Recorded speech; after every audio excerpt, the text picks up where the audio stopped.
নমস্কার সবাইকে আরো একটু নতুন ভিডিওতে। আর আজকের ভিডিওতে তোমাদেরকে আমি এটা বলবো বা বলার চেষ্টা করব যে আমি কি করে কনসিভ করলাম, বা বলতে পারো যে কি কি ছিল যাকে আমি ক্রেডিট দিতে পারি যে এই এই কাজের জন্য হয়তো আমি এতগুলো বছর পরে কনসিভ করেছি। তো প্রথমেই পুরো প্রথম থেকেই শুরু করি। প্রথমে যেটা আমার জানো সবাই যে আমার পিসিওডি ছিল। পিসিওডি ট্রিটমেন্ট আমার 3 মাস চলেছিল। 3 মাস চলার পরে আমার একটা মেডিসিন দেয় যেটা অ্যান্টিঅক্সিডেশনের উপরে ছিল, ফর্টিশার ফেম বলে। পিকচার উপরে দেখতে পাচ্ছ এই ছবি, মানে এই ওষুধটা আমার চলেছিল। তারপরে যে মেডিসিনটা আমার চলে পরের মাসে ল্যাট্রোজোল, আর আমি যে মাসে ল্যাট্রোজোল খাই সে মাসে আমি কনসিভ করি। এবং কি ল্যাট্রোজোলের সঙ্গে আমি কোনো আলাদা এক্সট্রা ওষুধ আমি নিইনি। তাছাড়া তোমরা আমাকে যারা আগের থেকে ফলো করো তারা কিন্তু সবাই জানো যে আমি কি কি ব্যায়াম করতাম, কি কি এক্সারসাইজ করেছি, কি কি যোগা করেছি, কি ডায়েট নিয়েছি, তারা কিন্তু সকলেই জানে। কিন্তু এখন এই মুহূর্তে আমি যে কন্ডিশনে আছি সেখান থেকে দাঁড়িয়ে আমি ওই যোগাগুলো ব্যায়ামগুলো তোমাদেরকে করে তো দেখাতে পারবো না, কিন্তু সেখান থেকে কিছু ক্লিপ নিয়ে নিয়ে আমি তোমাদেরকে বলছি যেরকমভাবে সেইভাবে তোমরা করো, দেখো ফলাফল অবশ্যই পাবে। কারণ কি আমি মানে এমন হয়ে গিয়েছিলাম, আমার লাস্ট একটা বছর আমি এমন হয়েছিলাম যে আমি যা হয়ে যাক আমার দেহের সঙ্গে আমার এটা চাই, মানে চাই যেভাবে হোক। আমি শেষ হয়ে যাই, নিশ্চয় হয়ে যাই, খতম হয়ে যায়, কোনো কিছু দরকার নেই আমার চাই মানে চাই, এরকম একটা জেদ মনের মধ্যে ছিল। তো আমি যখন কনসিভ করি তখন আমার 58 কিলো ওজন ছিল। আমার যখন বিয়ে হয় তখন আমার 67 কিলো ওজন ছিল।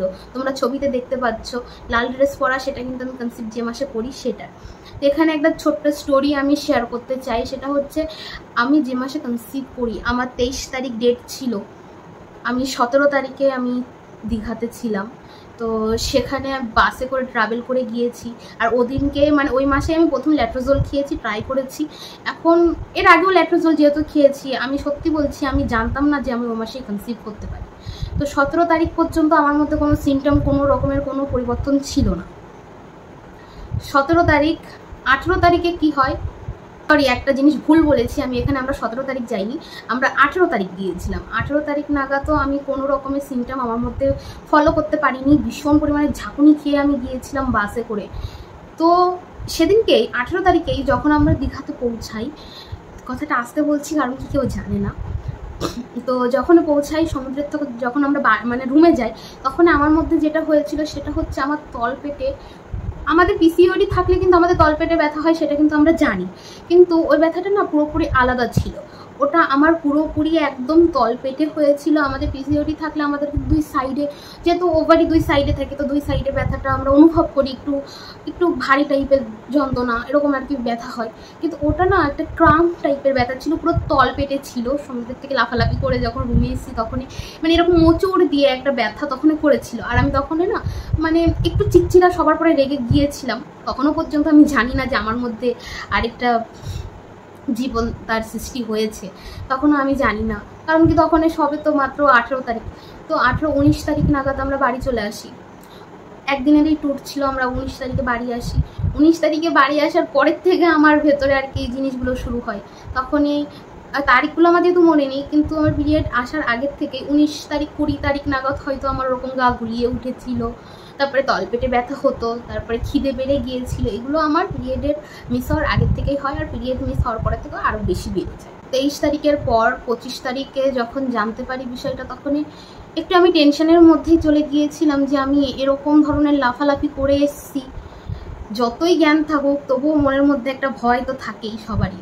তো সেটা নিয়ে একটু টেনশনে ছিলাম, তার জন্যই তাড়াতাড়ি ডাক্তার দেখিয়েছি, ওষুধ খেয়েছি, এখনও চলছে। তো তারপরের থেকে একটু নর্মাল হই যখনই আর কি, আরও 2-3 সপ্তাহ মতন কেটে যায়, তারপরের থেকে নর্মাল হই। সবাই বলে ও সব কিচ্ছু হবে না, একটু মনে সাহস তারাও দিয়েছিল। তো মেইন কথা যেটা হচ্ছে সেটা হচ্ছে গিয়ে কিছু কিছু যোগা আমি করেছিলাম। আমি একটা জিনিস ক্লিয়ার করতে চাই, আমি কিন্তু পিসিওডি যখন আমি জানতে পারি তখনই কিন্তু আমি আলাদা ব্যায়াম করতাম। ওটা পিসিওডি যাতে সেরে যায় আর পিরিয়ডটা যাতে চলে আসে, রেগুলার হয়, তার জন্য কিন্তু ওই ব্যায়ামটা করতাম। আরও ইভেন আমার ওয়েট কমানোর জন্য আমি ওই ব্যায়ামটা করতাম। এবার পিসিওডির সঙ্গে ওয়েটের একটা কি কানেকশন তোমরা কিন্তু সকলেই জানো। তো ওর জন্য কিন্তু ওই ব্যায়ামগুলো করতাম আমি। কোনগুলো করতাম তোমরা স্ক্রিনে দেখতে পাচ্ছ, এই ব্যায়ামগুলো কিন্তু আমি পিসিওডির জন্য করতাম। এবং কি আমি তারপরে যখন জানতে পারি আমার এগ কোয়ালিটি খারাপ, তখনই কিন্তু আমি এগ কোয়ালিটি ইমপ্রুভ করার জন্য এই ব্যায়ামগুলো করতাম। তো তারপরে যখন আর কি ল্যাট্রোজল চলে যেই মাসে, সেই মাসে কিন্তু আমি যোগা করতাম। আমি মনে মনে টেনশনও ছিল যে আমি ব্যায়াম করছি না, যোগা করছি, জানি না কি হবে। লিঙ্ক তোমরা ফার্স্ট কমেন্টে পেয়ে যাবে। আর কিছু কিছু পোজ তোমরা যদি সব না করতে পারো, কিছু কিছু পোজ আমি স্ক্রিনে দেখাচ্ছি, এগুলো অবশ্যই করার চেষ্টা করো। এগুলো আমি মেইনলি বিশ্বাস করি আমাকে ভীষণভাবে হেল্প করেছে। তো তার পাশাপাশি তোমরা যারা দেখেছো তারা কিন্তু সবাই জানো যে আমি সকালবেলাটা কি খেতাম। আমি সকালবেলাটা কিন্তু আমি কোনোদিনও ভাত রুটি এটা খুব একটা খেতাম না, খেলেও 1-2 দিন, কিন্তু বেশি একটা খেতাম না। আমি প্রত্যেকটা দিন চেষ্টা করতাম সকালবেলা পাকা টমেটো খাওয়ার। আমি অনেক ভিডিওতে বলেছি যে পাকা টমেটো কিন্তু খুব ভালো, অ্যান্টিঅক্সিডেশনের কাজ করে। তো পাকা টমেটো সবাইকে আমি সাজেস্ট করেছি খাওয়ার জন্য। আমি প্রত্যেকদিন সকালে পাকা টমেটো খেতাম, টক দই খেতাম, লেবু খেতাম, শসা খেতাম, তার সঙ্গে যদি পারি তো কোনো একটা ভারী জিনিস খেতাম, ধরো একটা রুটি, তার বেশি আমি খেতাম না। বলেছিলাম না যে নিজের দেহকে আমি কষ্ট দিতে রাজি, ওই সময় আমার এরকম কন্ডিশন। তো দুপুরবেলাটা আমি ভাত খেতাম, বাড়ি যেটা রান্না হয় সেটাই খেতাম। রাতের বেলা যদি কোনো দিন, ম্যাক্সিমাম টাইমে আমি খেতাম না রাতের বেলা, যদি খুব খিদে পেত সেই মুহূর্তে আমি কী করতাম, আমি সবুজ শাকসবজি যেগুলো, বাঁধাকপি ছিল, তারপরে বিনস, মটরশুঁটি, গাজর, এই সমস্ত জিনিস আমি বয়েল করে খেতাম, তার সঙ্গে একটা লেবু খেতাম রাতের বেলা। রাতে ফল খাওয়া উচিত না, কিন্তু আমি খেতাম। তখন আরও শীত ছিল, কমলা লেবুটা পাওয়াই যেত, তখন কমলা লেবু খেতাম রাতের বেলা। এটাই ছিল আমার ডিনার, এটা চলেছে। তো তারপরে এটা কন্টিনিউ করেছি আমি 1 মাসেরও বেশি। আর তার সঙ্গে সঙ্গে যেটা আমি খেতাম সেটা হচ্ছে দারচিনির চা খেতাম।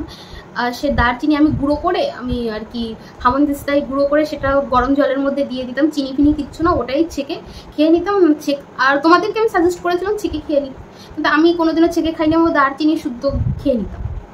আর যদি পারতাম ওর ভেতরে কয়েকটা গ্রিন টি দিয়ে দিতাম, আমার বাড়ি লুজ গ্রিন টি ছিল, তো ওই লুজ গ্রিন টি দিয়ে খেয়ে নিতাম। আর যদি ইচ্ছা না হতো খেতাম না, ওর ভিতরে একটু লেবুও দিয়ে নিয়ে নিতাম।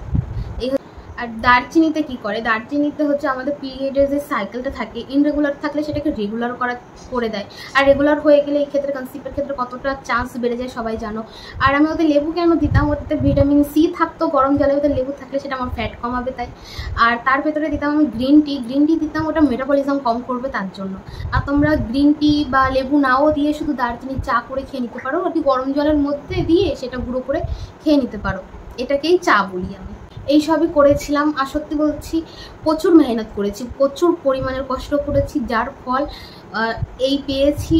আর সত্যি এটা ঠাকুরের আশীর্বাদ ছাড়া এটা সম্ভব ছিলই না, কারণ এর আগেও আমি প্রচুর ওষুধ খেয়েছি, কোনোদিনও কিচ্ছু হয়নি। আর আমি বলছি, আমি এই যে এবছরে আমি যতটা মেহনত করেছি, ওই গোটা 5টা মাস আমি কোনোদিনও করিনি। এর আগে তো ওষুধ চলেছে, কিন্তু কোনোদিনও আমি এত মেহনত করিনি, এত যোগা, এত ব্যায়াম, এত ডায়েট, এত খাওয়া দাওয়া কমানো কোনোদিনও করিনি, এই প্রথমবার করেছি। আর যে মাসে ল্যাট্রোজল নিয়েছি সে মাসেই কনসিভ করেছি। আশা করি তোমরা এর থেকে অনেক কিছু বুঝতে পেরেছো, যেটা হয়তো আমি বোঝাতে চেয়েছি, বুঝতে পেরেছো। এগুলো তোমরা করো, আশা করি ফল অবশ্যই পাবে।